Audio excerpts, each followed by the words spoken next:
நண்பர்கள் அனைவருக்கும் காலை மாலை மதிய வணக்கங்களை தெரிவித்துக் கொள்வது உங்கள் நண்பன் அருண். இந்த வீடியோவில் நம்ம எதை பற்றி பார்க்க போகிறோம் அப்படின்னு பார்த்தீங்கன்னா, சிங்கப்பூர் செல்பவர்கள் கவனத்திற்கு அப்படின்ற மாதிரி தான் நம்ம டைட்டிலே போட்டிருப்போம். ஸோ இது ரொம்ப இம்பார்ட்டண்ட்டான டாபிக். யாராக இருந்தாலும் சரி, சிங்கப்பூர் போகிறதுக்கு முன்னாடி இந்த வீடியோவை தயவுசெய்து ஃபுல்லாக பார்த்துட்டு அதுக்கப்புறமேட்டு சிங்கப்பூர் போங்க. இதனால் உங்களுக்கு தான் பெனிஃபிட். ஓகேங்களா?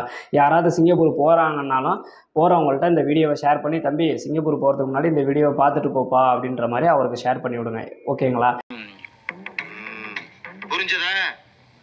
ஏன்னா சிங்கப்பூர் போகிறவங்க எல்லாருமே பார்த்தீங்க அப்படின்னா ஒரு மாயையிலே போகிறாங்க, போயிட்டு அந்த மாயையிலே மாட்டிக்கிறாங்க. ஓகேங்களா? ஸோ அதனால் தயவுசெய்து இந்த வீடியோ ஃபுல்லாக பார்த்துட்டு போங்க. சிங்கப்பூரில் இருக்கவங்களுக்கு இந்த வீடியோவை அனுப்பி கேளுங்க, இதெல்லாம் உண்மையா அப்படின்னு கேளுங்க. அவங்களும் கண்டிப்பாக இதுக்கு எஸ்ன்னு தான் பதில் சொல்லுவாங்க. ஓகேங்களா? ஸோ இந்த வீடியோ ஃபுல்லாக பார்த்துட்டு போங்க. இப்போ இருக்க ஜென்ரேஷன் பார்த்தீங்க அப்படின்னா, முன்னாடிலாம் பார்த்தீங்கன்னா கஷ்டப்படுறதுக்கு வேலை கஷ்டமாக இருந்தாலும் சரி, கஷ்டமான வேலையை பார்க்குறதுனாலும் சரி, யாருமே பயந்தது கிடையாது, கவலைப்பட்டது கிடையாது.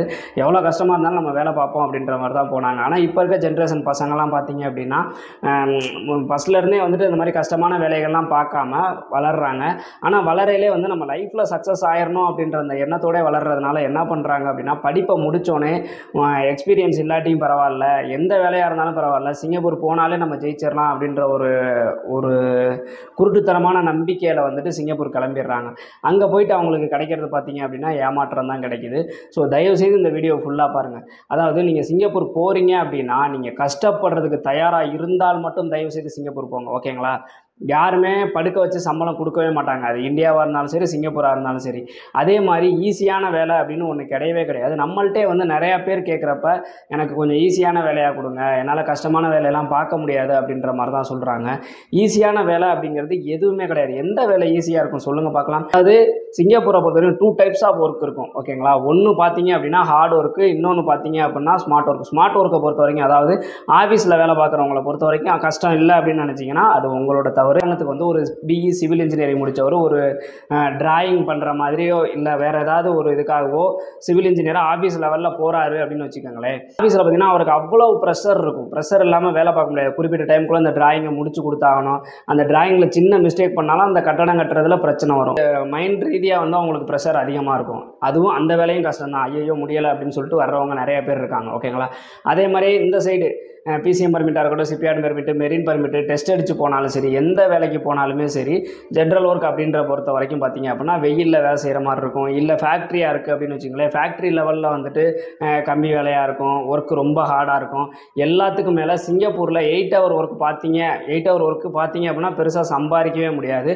இப்போ எல்லாம் பேசிக் சம்பளமே பார்த்தீங்கன்னா ஒரு சில கம்பெனிலாம் மந்த்லி பேசிக்காக பேசி 12 ஹவர்ஸுக்கு 10 ஹவர்ஸுக்கு அந்த மாதிரிலாம் கொடுக்குறாங்க. ஓகேங்களா? ஸோ மினிமமே அங்கே 10 ஹவர் ஒர்க்காக தான் இருக்கும். 8 ஹவர்ஸ் டியூட்டி பார்த்தீங்க அப்படின்னா நீங்கள் பெரிய லெவலில் சம்பாதிக்க முடியாது. ஓட்டி இருக்கவனுக்கு ஓட்டி பார்க்க முடியல, ரெஸ்ட் இல்லையேன்ற கவலை.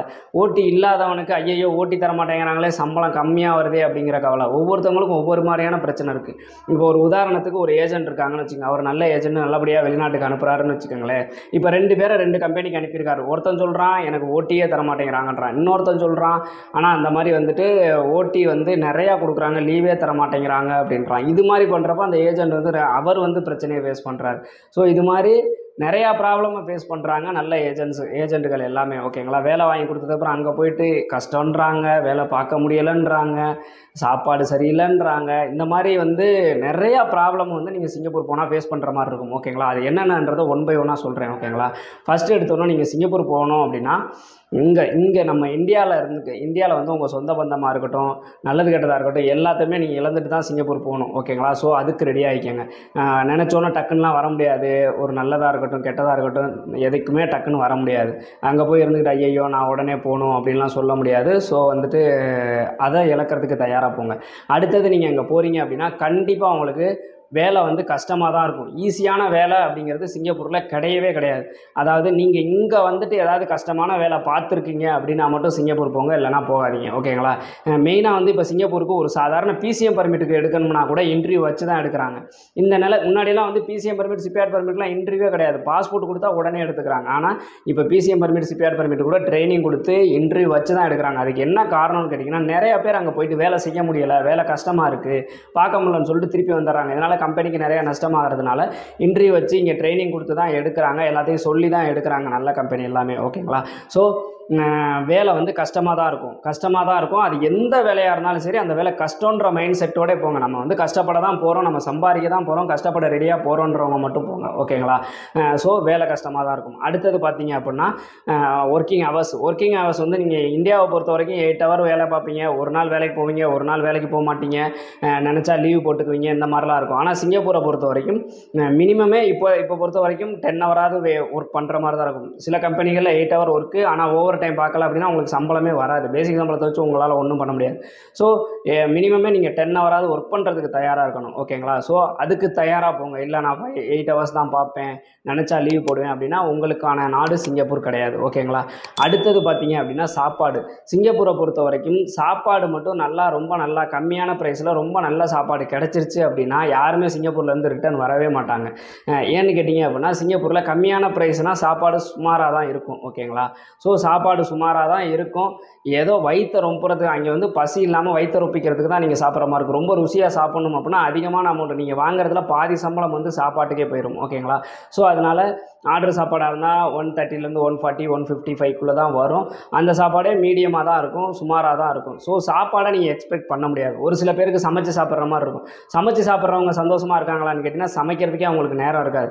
இப்போ சமைச்சு சாப்பிட்றவங்க என்ன சொல்லுவாங்க, நான் கஷ்டப்பட்டு 8 ஹவர் 10 ஹவர் வேலை பார்த்துட்டு வரேன், வந்து நான் கஷ்டப்பட்டு சமைச்சு அதுக்கப்புறம் அடுத்த நாளைக்கு நான் எடுத்துகிட்டு போகிற மாதிரி இருக்குது, ஆர்டர் சாப்பாடாக இருந்தால் பரவாயில்ல அப்படிம்பாங்க. ஆர்டர் சாப்பாடு என்ன பண்ணுவாங்க, ஆர்டர் சாப்பாடு நல்லாவே இருக்க மாட்டேங்குது, குழம்பு நல்லா இல்லை, சோறு நல்லா இல்லை, சமைச்சு சாப்பிட்ற மாதிரி இருந்துச்சு அப்படின்னா எனக்கு ஒரு சூப்பராக இருந்திருக்கும், நான் நினச்சதை சமைச்சு சாப்பிட்ருப்பேன் அப்படிங்கிற மாதிரி சொல்லுவாங்க. ஒரு சில டொமட்ரிஸ்லாம் வந்து பார்த்திங்க அப்படின்னா சமைச்சு சாப்பிட அலோடு கிடையாது. ஸோ அவங்க ஆர்டர் சாப்பாடு தான் சாப்பிட்டாகணும் அப்படின்ற மாதிரியான ஒரு சுச்சுவேஷன்.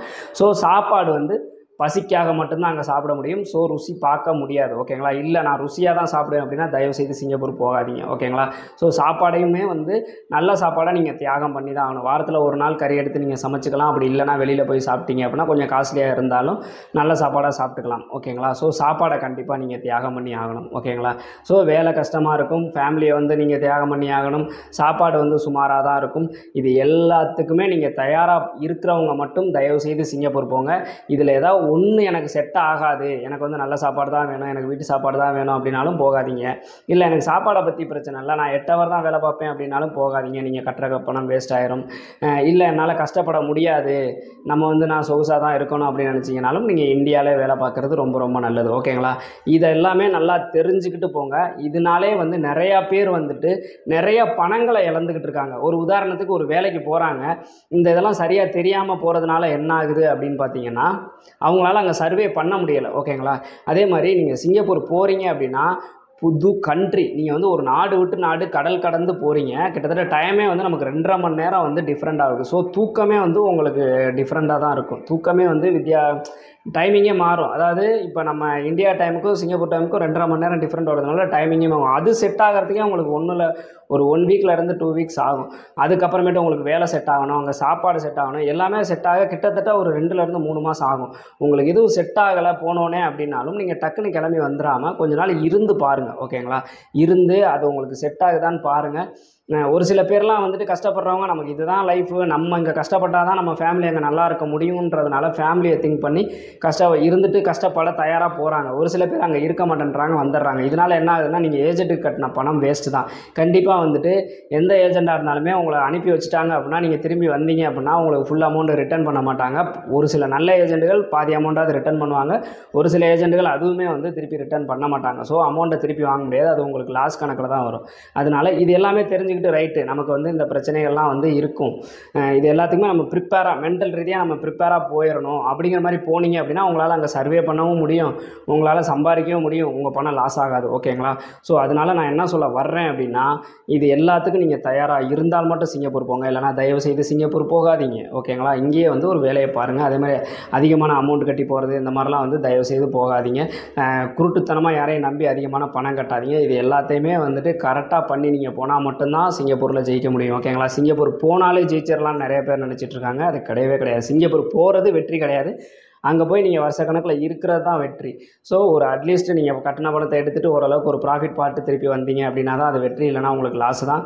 ஸோ தெளிவாக பிளான் பண்ணி கரெக்டாக போங்க. முன்னாடி இருந்த சிங்கப்பூர் இப்போ கிடையாது, அதை ரொம்ப நல்லா தெரிஞ்சுக்கோங்க. ஓகேங்களா? ஸோ இந்த மாதிரி பயனுள்ள தகவலாம் தெரிஞ்சுக்கணும்னா நம்ம சேனலை சப்ஸ்கிரைப் பண்ணி பெல்லைக்கான கிளிக் பண்ணி வச்சுக்கோங்க. நோட்டிஃபிகேஷன் ஆன்ல கொடுத்து வச்சுக்கோங்க. மீண்டும் ஒரு வீடியோவில் சந்திக்கும் வரை உங்களிடமிருந்து விடைபெறுவது உங்கள் நண்பன் அருண். பாய்.